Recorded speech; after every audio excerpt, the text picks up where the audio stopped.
Pakistan cricket team ఎప్పుడు ఎలా ఆడుతుందో ఎవరూ ఊహించలేరు. గెలుపు ఖాయమనుకున్న రోజు ఓడిపోతుందేమో అనుకున్న రోజు సంచలన విజయాలు అందుకుంటుంది. జట్టులో విభేదాలు, వివాదాలు ఆ జట్టుకు కామన్ అనే ముద్ర ఉంది.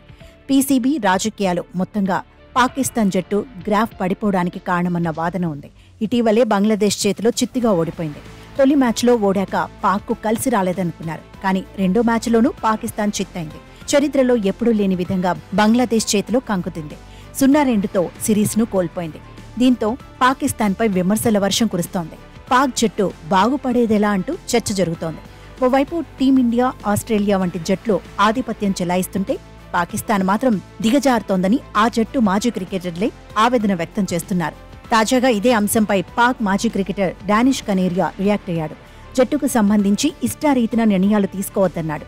సమర్థంగా నడిపే కెప్టెన్ ఉండాలన్నాడు. అలాంటి కెప్టెన్లను తయారు చేసుకోవాల్సిన అవసరం ఉందన్నాడు. కెప్టెన్గా నియమించిన వారికి మద్దతుగా నిలవాలన్నాడు. కనీసం ఏడాది సమయమైనా ఇవ్వాలన్నాడు. ఆ తర్వాత కెప్టెన్సీపై మాట్లాడాలన్నాడు. ఏడాది తర్వాత ప్రదర్శన బాగాలేకపోతే సారథిని మార్చేయాలన్నాడు. ఇతర జట్లపైన ఫోకస్ చేయాలన్నాడు. భారత జట్టు ఎలా రాణిస్తుందో గమనించాలన్నాడు. టీమిండియాను మొన్నటి వరకు రాహుల్ ద్రావిడ్ గైడ్ చేశాడన్నాడు.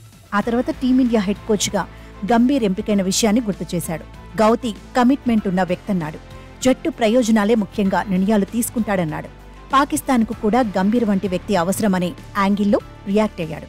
ఎలాంటి ఒత్తిళ్లకు పీసీబీ లొంగకూడదన్నాడు. పాకిస్తాన్ క్రికెట్ బోర్డు బలంగా నిలబడి ధైర్యంగా నిర్ణయాలు తీసుకోవాలన్నాడు. ఇక స్వదేశంలో పాక్ జట్టు టెస్టు మ్యాచ్ గెలిచి 1000 రోజులు పూర్తయింది. ఒకప్పుడు విదేశాల్లో ఫెయిల్ అయినా స్వదేశంలో తిరుగులేని జట్టుగా పాక్కు గుర్తింపు ఉంది. బలమైన బౌలింగ్ లైనప్తో స్వదేశంలో పులి అనే ట్యాగ్ లైన్ను సంపాదించుకుంది. కానీ ఇప్పుడు ఆ పరిస్థితి లేదు. దాదాపు 3 ఏళ్లుగా స్వదేశంలో ఒక్క సిరీస్ కూడా గెలవలేదు. బాబర్, రిజ్వాన్ వంటి స్టార్ ప్లేయర్లున్నా ఆ జట్టు గ్రాఫ్ పెరగడం లేదు. 2021 తర్వాత స్వదేశంలో పాకిస్తాన్ 10 టెస్టులు ఆడింది. అందులో 6 మ్యాచ్ల్లో చిత్తైంది. 4 మ్యాచ్లు డ్రా అయ్యాయి. బ్యాటింగ్, బౌలింగ్, ఫీల్డింగ్ ఇలా అన్ని విభాగాల్లోనూ పాక్ ఉసూరుమనిపిస్తోంది. గతేడాది వన్డే వరల్డ్ కప్లోనూ నిరాశపరిచింది. ఈసారి టీ20 వరల్డ్ కప్లో గ్రూప్ దశకే పరిమితమైంది. అమెరికా వంటి అండర్ డాగ్ చేతిలో ఓడిపోయింది. మొత్తంగా పాకిస్తాన్ జట్టు అవమానాలను మూటకట్టుకుంటోంది.